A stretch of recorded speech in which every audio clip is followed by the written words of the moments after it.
সবাইকে জানাচ্ছি মহান বিজয় দিবসের শুভেচ্ছা। আপনারা জানেন যে শেখ হাসিনা পলায়নের পর প্রথমবারের মতো বাংলাদেশে উদযাপিত হচ্ছে মহান বিজয় দিবস। এই বিজয় দিবসে সরকারের যে বিভিন্ন আনুষ্ঠানিকতাগুলো রয়েছে তার মধ্যে বিজয় মেলা অন্যতম। এই বিজয় মেলাতে বৈষম্যবিরোধী ছাত্র আন্দোলন রংপুরের একটি স্টল রয়েছে। এই স্টলে আসলে আপনারা পাবেন বিভিন্ন রকমের বই পাবেন, বিভিন্ন কবি সাহিত্যিকদের বই পাবেন, মুক্তিযুদ্ধের বিভিন্ন সংগঠকদের বই পাবেন। আমরা এখানে তাজউদ্দিন আহমেদের বই রাখার চেষ্টা করছি, পাশাপাশি অন্যান্য আরও মুক্তিযোদ্ধাদের সংগঠকের বই রাখার চেষ্টা করেছি এবং 1971 সালে মহান মুক্তিযুদ্ধ, পাশাপাশি 24-এর গণ অভ্যুত্থান, এই দুটি বিষয় এক না হলেও আমরা জানি যে 71-এর মহান মুক্তিযুদ্ধের স্পিরিট, সেই চেতনায় আমাদের উজ্জীবিত করেছে কিন্তু 24-এর এই গণ আন্দোলন। তো সেক্ষেত্রে আমরা এখানে 71-এর মহান মুক্তিযুদ্ধের ছবিগুলো ফুটিয়ে তোলার চেষ্টা করেছি, পাশাপাশি 24 গণ অভ্যুত্থানে রংপুরের ছবিগুলো এবং সারা দেশের বিভিন্ন গুরুত্বপূর্ণ ছবিগুলো আমরা এখানে তুলে এনেছি, যাতে করে যে আমাদের যে আগামী প্রজন্ম রয়েছে তারা আসলে 71-এর মহান মুক্তিযুদ্ধের ছবিগুলো সম্পর্কে জানতে পারবে এবং স্বৈরাচার হাসিনা পতনের যে 24-এর গণ অভ্যুত্থান সেই ছবিগুলো দেখতে পারবে এবং সে সম্পর্কে তারা জানতে পারবে।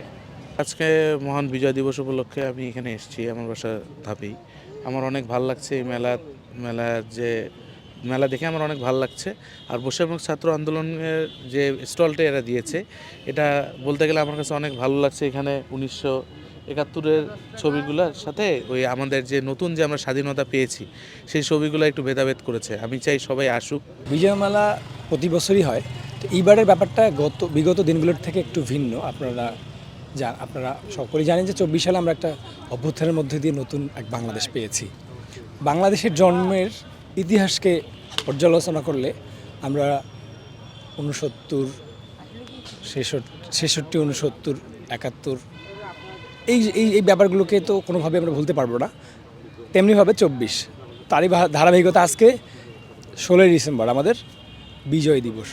আর বিজয় মেলাতে দেখেন আমরা যে জিনিসগুলোকে ফুটিয়ে তোলার চেষ্টা করেছি 71-এর সাথে 24-এর কিছু ব্যাপার, যে অন্যায় অনিয়ম কোনো কালেই এই দেশের মানুষ বরদাস্ত করে নাই।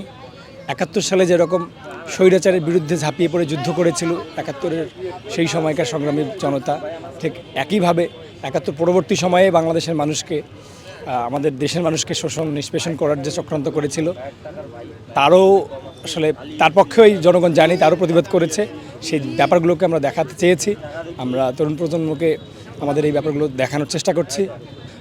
আমরা খুবই সাড়া পাচ্ছি এবং আমরা আশা করছি যে আমরা আরও নতুন কিছু দেখাতে পারবো। আমরা যেরকম রেসপন্স পাচ্ছি এই ব্যাপারগুলোকে আমাদেরকে উদ্বুদ্ধ করছে। আমরা আরও এই 10 দিনে আমাদের যে আয়োজন, এই আয়োজনে আরও নতুন কিছু সংযোজন করব ইনশাআল্লাহ। আমরা সবাইকে ইনভাইট করছি, তারা যেন আমাদের স্টলে এসে আমাদের এই ব্যাপারগুলো দেখে যায়।